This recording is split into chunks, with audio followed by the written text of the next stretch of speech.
For decades, the rules of the highway have been practically hardwired into our brains. You know what I mean? Oh, absolutely. It's totally instinctual at this point. Right. You're cruising down the interstate at like 75 miles an hour, listening to music, maybe a little zoned out, and suddenly, a half mile up ahead, you see them, flashing red and blue lights reflecting off the asphalt. And you don't even think about it. No, you don't even run it through your conscious decision-making process. Your foot just comes off the gas, your eyes dart to the rearview mirror, you check your blind spot, and you slide over a lane. Yeah, you're giving that police officer a buffer zone to work. Exactly. But here's the thing, and this is why we're doing this deep dive today. That exact same instinct, that identical legal obligation, now applies when you see the standard blinking amber hazard lights of like a dusty family minivan pulled over on the shoulder. Which honestly represents a fundamental rewriting of the social contract we sign every single time we merge onto a highway. It really does. Lawmakers have quietly changed the ground rules right beneath our tires. And the vast majority of drivers operating these two-ton machines at lethal speeds have absolutely no idea. None. Which is why you are in for a highly practical, incredibly urgent deep dive today. And we are so glad you're here with us. Yeah, this one is crucial. Our mission today is to decode this rapid nationwide expansion of move-over laws. We have a massive stack of sources on the table for this one. We're talking recent transportation safety research, deep legal analyses of roadside safety protocols, the frankly chaotic state-by-state evolution of these statutes. Oh, the state-by-state stuff is a nightmare. A total nightmare. And of course, the sudden aggressive escalation in how highway patrols are actually enforcing them. Right. So we're keeping this purely procedural. The rules of the road have shifted, and understanding these new legal requirements is the ultimate service we can provide to keep you safe and, frankly, to keep you out of a courtroom. Because, treating a blinking hazard light as a casual suggestion instead of a legal command, that is now an action that can cost you thousands of dollars. Wow. It can fundamentally alter your insurance rates. Or, far more tragically, it can result in a fatality. Okay, let's unpack this. We need to start with the raw data that actually triggered these sweeping legal changes. Because state legislatures don't just, rewrite traffic codes in a vacuum. No, they definitely don't. This entire movement was born out of stubbornly grim fatality statistics. Like, the numbers are just not going down. Yeah, the primary catalyst driving this entire legislative shift is the sheer volume of roadside deaths. And like you said, they have remained tragically high despite decades of public awareness campaigns. Right. We've all seen the billboards. Exactly. Transportation officials have literally tried everything. Billboards, harrowing radio advertisements, updating driver's ed curriculums. Yet, the needle barely moved. People were still dying on the shoulder of the highway at just unacceptable rates. When you really dig into the physics outlined in these safety articles, it sort of strips away that illusion of safety we all have inside our cars. Oh, completely. Because we look at the highway shoulder as just a static piece of pavement, right? Like a designated timeout zone. Yeah, but in reality, the highway shoulder is one of the most volatile and lethal environments a human being can possibly occupy. The sources use this one analogy that really stuck with me. The subway platform one. Yes. Imagine standing on a subway platform. Now, imagine that subway platform has absolutely no physical barrier, no warning track, and the trains passing by don't have brakes. And they're driven by people who are staring at their phones. Exactly. That is the modern highway shoulder. You have an environment where vehicles are moving at 70 to 80 miles per hour, passing just feet, sometimes literally inches away from completely exposed individuals. And the sources even get into the aerodynamics of it, which is terrifying. Yeah, explain that part, because the physics of it blew my mind. So the Bernoulli principle is in full effect out there. The wind shear alone from a passing 80,000-pound semi-truck moving at highway speeds creates this massive vacuum effect. Wait, really? Just the wind? Just the wind. It generates enough physical force to violently knock a person off balance, Mm. or it can literally pull an unanchored object into the live lane of traffic. You are standing in a high-velocity wind tunnel of death, completely unprotected. That is just terrifying. And the sources are very clear about who is bearing the brunt of this exposure. Naturally, the first group that comes to mind is tow truck operators. Right. The towing industry has been screaming into the void about this for 20 years. The data they've repeatedly presented to lawmakers is staggering. Roadside recovery and towing has escalated into one of the most dangerous transportation occupations in the United States. It really has. These operators are dispatched to incredibly precarious locations every single day. I mean, they're attempting to winch disabled vehicles out of ditches, crawling under the chassis to secure heavy chains, operating hydraulic lifts. All while oblivious drivers just blow past them at 80 miles an hour. Exactly. They are being struck and killed during routine tire changes and battery jumps. It's a huge crisis for that industry. But the part of these reports that genuinely gave me chills is that the victims are no longer just the professionals in the high visibility reflective gear. Right? Ordinary motorists are increasingly the ones dying outside their vehicles. The safety data lists family after family who just pulled over to wait for a tow truck. Or a teenager trying to quickly change a flat tire in the dark. Or stranded drivers who just popped the hood to see why their engine was smoking. And then they're struck by a passing car. It's heartbreaking. And it is the most natural human instinct in the world, right? Yes. Your car shudders, it stalls, the cabin gets hot, and your immediate reaction is to step out of the vehicle to assess the damage or just get some fresh air. Yeah, of course. But the second your foot touches that pavement, you're stepping into a proximity zone with a near-zero margin for error. I gotta say, I used to think of the shoulder as a safe harbor. Like, you get a flat tire, the universal advice was always just limp the car over to the shoulder, you'll be safe there. Yeah, that's what we were all taught. But based on this data, the shoulder isn't a harbor at all. It is an inherently dangerous workspace, regardless of whether you are a state trooper, a tow operator, or just a dad looking at a blown tire. Well, if we connect this to the bigger picture, that Yeah. realization is the exact philosophical shift that has finally penetrated departments of transportation. Right. The new foundational traffic safety philosophy explicitly dictates that the shoulder lane is never safe simply because a vehicle occupies it. The concept of the shoulder as a sanctuary is just dead. Because the entire ecosystem of driving has mutated around it, hasn't it? Precisely. We are not driving in the 1990s anymore. We have incredibly dense, highly aggressive traffic patterns. We have widespread chronic driver fatigue. Yeah. And most lethally, we have the absolute epidemic of smartphone use, complex infotainment screens, and distracted driving. The sources gave a crazy stat on that. The football field one. Yeah. A driver checking a single text message at 75 miles per hour travels the entire length of a football field entirely blind. Completely blind. And if they drift just 3 feet to the right during that blind spot, that so-called safe harbor shoulder instantly becomes a fatal collision zone. And it's not just random drifting either. The sources point to a psychological phenomenon called target fixation, which I found fascinating. Oh, it's a huge issue. I've heard of target fixation with, like, fighter pilots, the whole moth to a flame effect. The exact same cognitive glitch applies to driving.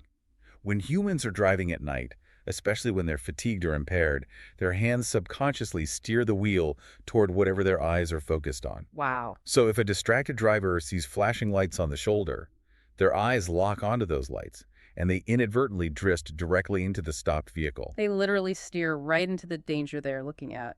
Exactly. It is a known, deadly phenomenon. And lawmakers are finally realizing that our legal codes must actively engineer a buffer against these modern realities. Which brings us to the evolution of these laws, because tracing the timeline really reveals how long it took for that realization to actually take hold. It was a very slow process. Let's look at how the original move-over laws started. They appeared in the early 2000s, and they were incredibly narrow in their scope. Yeah, the genesis of the move-over law was exclusively designed to protect law enforcement officers. State legislatures recognize the inherent danger of the highway traffic stop. Right. You have an officer who pulls a speeding vehicle over to the shoulder. To conduct that stop, the officer has to physically walk up to the driver's side window, placing their body mere inches from that solid white line that separates the shoulder from a live, high-speed lane. And, I mean, from a legal standpoint, that made sense at the time, because it involved an agent of the state performing official duties. It was like this sovereign duty to protect the police. The law essentially said, if you see the flashing red and blue lights, you are legally mandated to move over or slow down to create a protective envelope around that officer. And the public bought into that very quickly because, flashing red and blue lights command intrinsic authority. You see them, you react. Right. It's that hardwired response we talked about. But as the safety data evolved, lawmakers were forced to reckon with a glaring logical inconsistency. The physics of a passing semi-truck do not care if the person standing on the shoulder is wearing a police badge or a paramedic's uniform. The danger isn't magically limited to law enforcement. No, not at all. So the sources trace this gradual, somewhat piecemeal expansion of the law. First, it was firefighters, because they were responding to crash scenes, cutting people out of cars, and getting struck by secondary collisions. Yeah, secondary collisions are a huge hazard for first responders. Then it expanded to emergency medical services. Paramedics trying to load critically injured patients onto stretchers while traffic clipped their elbows. And then the towing industry finally broke through. They kept presenting their mortality rates, and eventually, tow trucks displaying amber flashing lights were added to the protected class. And from there, it just kept snowballing, right? It did. States started folding in utility vehicles, sanitation trucks, and highway maintenance crews, like the Department of Transportation workers, filling potholes or repairing guardrails. So the legislative logic was slowly broadening. It went from protect the police to anyone conducting official state-sanctioned business on the side of the road deserves a legal buffer. Right. But now we are crossing into an entirely new legal frontier. And this is really the core of the legal analyses we're unpacking today. Yes, this is the big shift. We are witnessing a massive, rapid expansion sweeping through states right now. Places like Minnesota, Tennessee, Georgia, Florida, Indiana, Virginia, and others are fundamentally rewriting the statute. It's happening fast. The legal obligation to move over no longer solely applies to official emergency or maintenance vehicles. It now applies to any stopped vehicle displaying hazard lights. This is a monumental leap in legal theory. We are shifting from a paradigm of protect the official workers to a universal mandate of protect absolutely anyone who is vulnerable. To make this incredibly concrete for you, the driver listening to this, if you are cruising through one of these states and you see a beat-up sedan on the shoulder with its blinkers on, you have to move over. Yep.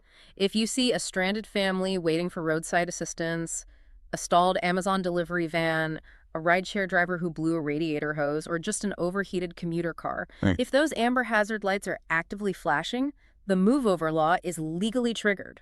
Because the standard hazard flasher has been fundamentally upgraded by the state.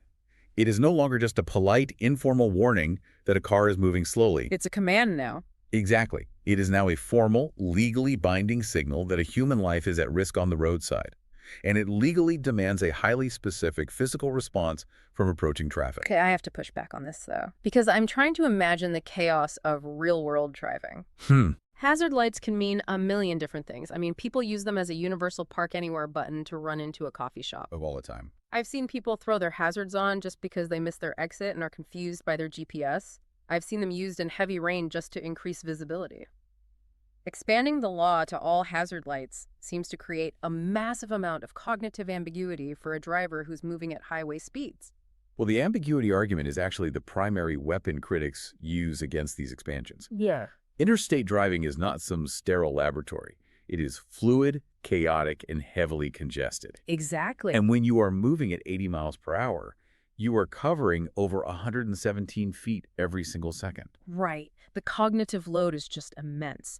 You're asking a driver to see a blinking light half a mile away, decipher whether it's a tow truck, a police car, or just someone checking a map. Then they have to determine if the shoulder is physically occupied by a human, check their mirrors, monitor their blind spot, judge the speed of the aggressive driver tailgating them, and safely execute a lane change. All in a few seconds. It's like trying to read a blurry text message while sprinting on a treadmill. The cognitive load is undeniably high. I completely agree.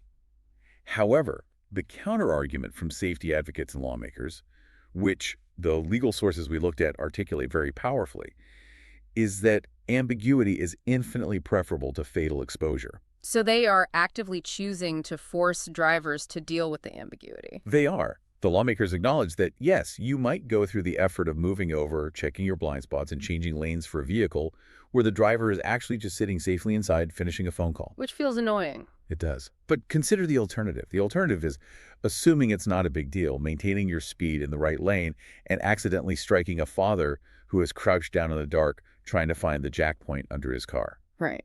The new legal philosophy dictates that the law must err on the side of extreme caution. The legal takeaway here is incredibly vivid. You have to stop looking at hazard lights as just an indicator of a broken car. You have to start looking at those blinking amber lights as an invisible 50-foot force field that legally belongs to the person standing outside that vehicle. That's a great way to put it. If you pierce that force field without taking the legally required precautions, you are breaching your duty. That is the perfect mental framework. If you see flashing hazard lights, you must operate under the absolute assumption that a vulnerable human being is outside that vehicle, and you must act defensively, period. Okay, that is the ideal philosophical behavior. But when we dive into how this is actually implemented across the country, we hit a deeply frustrating reality. Oh, the patchwork of state laws. Yes, because this isn't a federal mandate handed down by the Department of Transportation. Every individual state is writing their own rules. It is an absolute nightmare for interstate travel, particularly for commercial truck drivers who might cross 5 state lines in a single day, or even just families taking a summer road trip. Because the rules literally change as you drive. Exactly. While all 50 states have some iteration of a move-over law on the books, the definitions of who is protected, what triggers the law, and what maneuvers are required vary wildly depending on which side of an arbitrary geographic border you happen to be on. The analyses we reviewed show just how fractured this system is. You have conservative, traditional states that strictly limit the law to police, fire, EMS, and tow trucks. In those states, a civilian with a flat tire gets zero legal protection. Right, nothing. But drive 20 miles across the state line into a broader jurisdiction, and suddenly, sanitation trucks, highway maintenance, and any civilian vehicle with hazard lights are fully covered under the exact same statute. Furthermore, the actual required mechanics of how you must drive change from state to state. Which is so confusing. It really is. Yeah. Some states mandate a highly specific mathematical speed reduction, like you must drop exactly 20 miles per hour below the posted speed limit. But other states use incredibly vague language, simply requiring you to slow to a safe and prudent speed. What does that even mean in court? And the penalty structures are entirely different everywhere. It creates this scenario where you could be executing a perfectly legal, courteous driving maneuver in one state, cross a bridge, perform the exact same maneuver, and suddenly you are committing a major traffic offense. And this profound inconsistency is the driving force behind national roadway safety organizations lobbying intensely for federal standardization. They want one universal rule. Makes total sense. But until that legislative miracle happens, the overarching trend identified in all our sources is crystal clear. The laws are expanding, not contracting. The net is only getting wider. Exactly. The modern expectation rapidly embedding itself into American traffic law is that any stopped vehicle may contain vulnerable people. You must drive with that baseline assumption, regardless of what state license plates are surrounding you. And you genuinely want to adopt that assumption because the consequences of noncompliance have escalated in ways that will frankly ruin your year. Oh yeah, they are not messing around anymore. This is a crucial point in the sources. Move-over violations used to be treated as minor secondary traffic infractions. It was the equivalent of a broken taillight ticket or, an expired registration. You'd get a slap on the wrist, pay a $50 fine, and go about your life. But that era is completely over. Yes, it is. As those fatality statistics stubbornly refused to drop, state legislatures realized that a negligible fine was not acting as a deterrent. Driver behavior wasn't changing because the pain of the penalty wasn't high enough. So they weaponized the penalty structure. Yeah, they absolutely did. We are looking at fines that have skyrocketed from a few spare dollars to several $100s, and in aggressive jurisdictions, well over $1,000 for a single first-time offense. It's massive. But the financial hit is just the beginning. Right. The legal sources detail how these violations now frequently trigger mandatory court appearances. Yeah. You can't just mail a check anymore. You have to physically stand before a judge and explain why you endangered a roadside worker or a family. These citations slap major points on your driver's license, pushing you closer to a suspension. Furthermore, the insurance industry has caught on. Oh, of course they have. Insurance actuaries now view a move-over citation as a massive red flag, indicative of reckless, inattentive driving, and they will hike your premiums accordingly. But all of those are just the penalties for a standard traffic stop where no one gets hurt. Right, a best-case scenario, really. What absolutely blew my mind in these sources is how the legal system is now handling the severe cases. The crashes where a vehicle actually strikes someone on the shoulder. There is a massive, sobering prosecutorial shift happening right now across the country. This is perhaps the most significant legal development we uncovered. Historically, if a driver drifted onto the shoulder and struck a stopped vehicle or a pedestrian, there would be an extensive investigation, obviously. Sure. But unless the driver was drunk or wildly exceeding the speed limit, the incident was often ultimately categorized by prosecutors as a tragic traffic accident. A horrific mistake, but a mistake nonetheless. But now, because of these expanded move-over laws, the very definition of an accident is changing. Exactly. Prosecutors in fatal crashes are now aggressively utilizing move-over violations to elevate charges from simple traffic infractions to criminal negligence, and in some cases, vehicular manslaughter. Because the legal concept of the duty of care has been formally updated. Precisely. In common law, you owe a duty of care to those around you to act as a reasonable person would.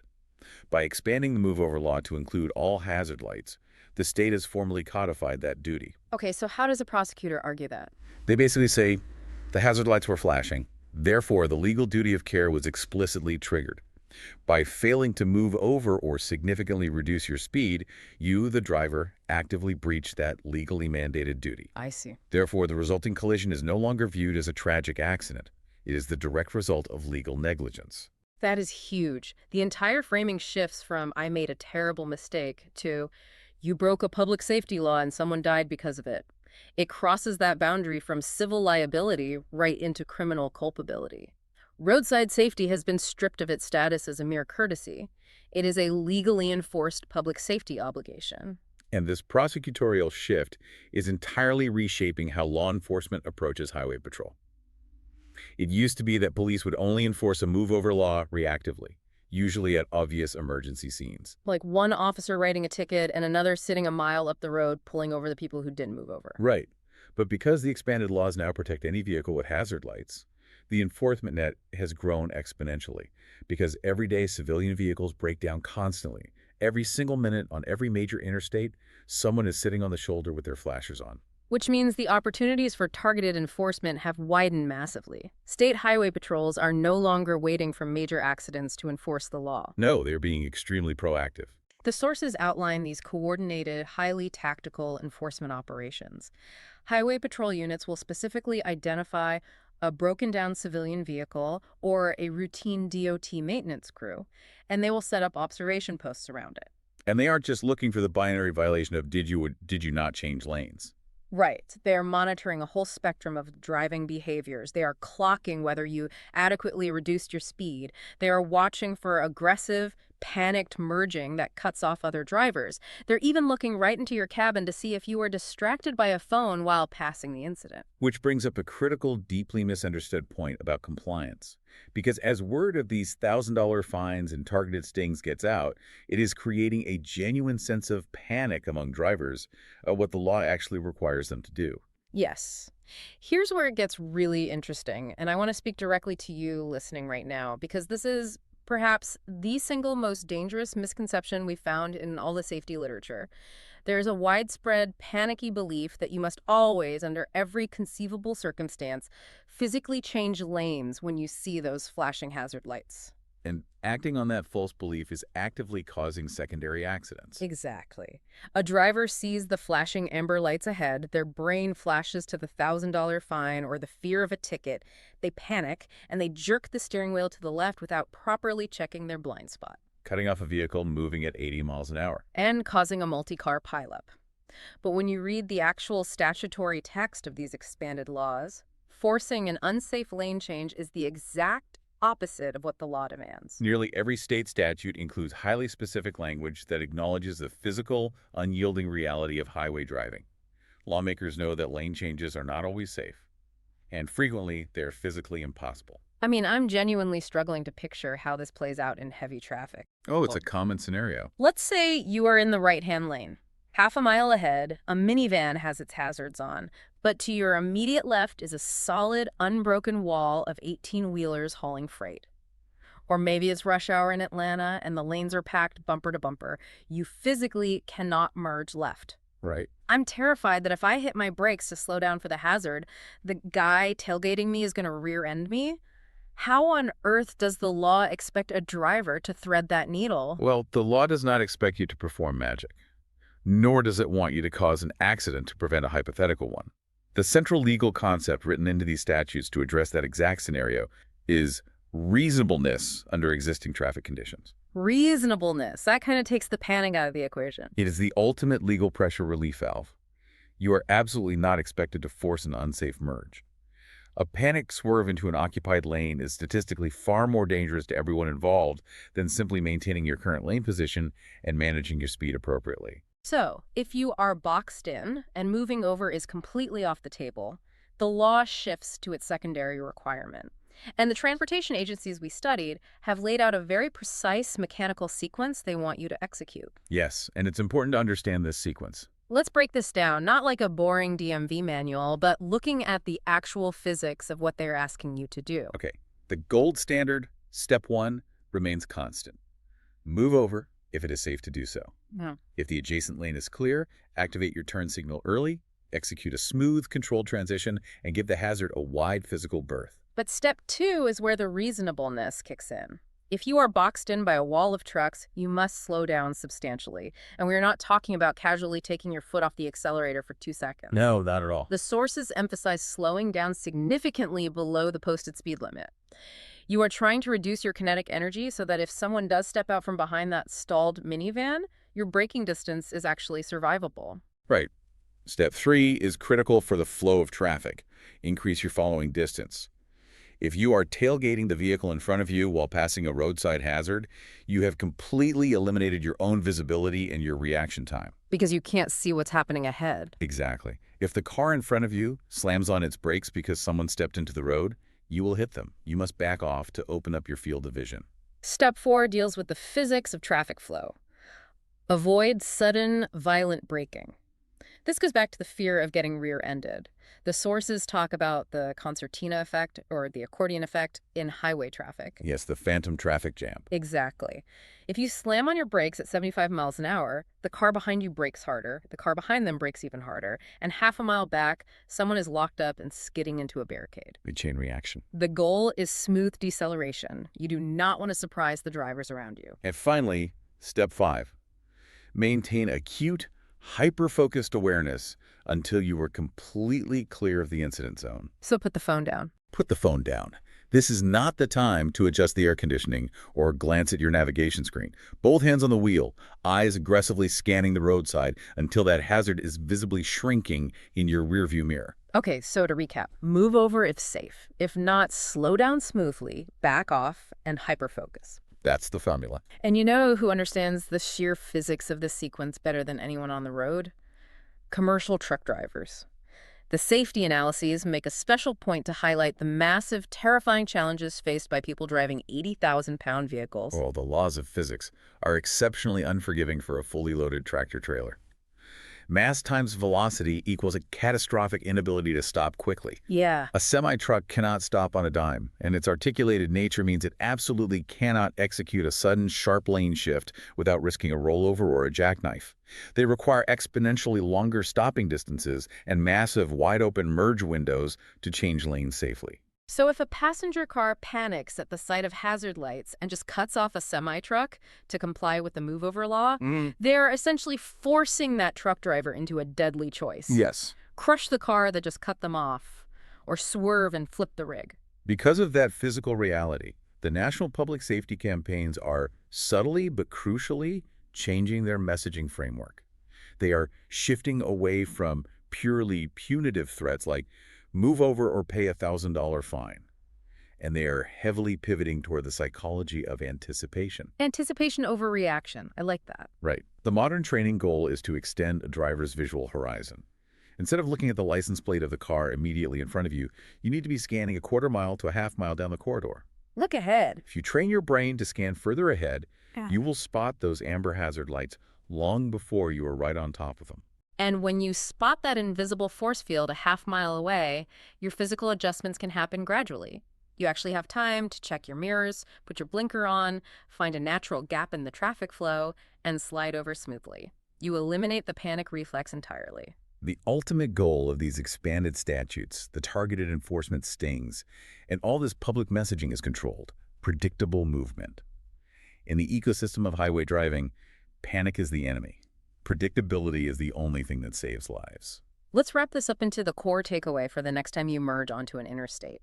The rules of the game have been fundamentally rewritten. The shoulder of the highway is no longer a safe zone. It is a high-risk, highly exposed workspace. Absolutely. And the blinking amber hazard light has been legally elevated from a polite warning to a strict legal command. Whether you are approaching a fully marked highway patrol cruiser with its light bar blazing, or simply a dusty minivan with a flat tire and its hazard lights flashing, your legal obligation is identical. You must react the same way to both. You are legally required to act defensively. Scan the horizon, move over smoothly into the next lane if the traffic allows, and if you are boxed in, drop your speed significantly, avoid slamming on your brakes, and pass the hazard with hyper-focused caution. That sequence is how you respect the invisible force field. Well said. It's how you protect the vulnerable human beings exposed on the shoulder, how you protect your own family inside your car, and frankly, how you avoid criminal negligence. We really are witnessing a mandated shift in our highway culture, moving from an attitude of convenience to a culture of mutual, legally enforced protection. But, if we project this out into the future, it raises a truly fascinating question about the intersection of law and technology. Ooh, I like where this is going. If the entire underlying goal of these expanded laws is to force flawed, easily distracted human drivers to scan ahead, recognize hazards, and execute smooth, predictable maneuvers rather than panicking, Yeah. it makes you wonder about the ultimate endgame of highway driving. Where does this lead us in, say, 20 years? As our vehicles become increasingly autonomous, saturated with radar, lidar, and incredibly sophisticated sensor suites, will our cars eventually be programmed to interpret these laws for us? Oh, wow. Think about it. Will the onboard computer automatically throttle down your engine and shift your lane the millisecond its sensors detect a blinking amber hazard light a mile down the road? By hard-coding the move-over law directly into the vehicle's operating system, we might eventually remove human decision-making and the fatal human error that comes with it from the equation entirely. That is an incredible concept to end on. The law isn't just written in the state code, it becomes lines of code inside the vehicle itself, actively preventing us from breaching our duty of care. Exactly. Well, that is certainly a technological frontier to watch as our infrastructure catches up to these legal requirements. For now, the responsibility remains squarely on our own visual awareness and our own right feet. That it does. Thank you for spending your time with us on this deep dive. Stay alert out there, look far ahead for those blinking lights, respect the force field, and above all, stay safe on the roads.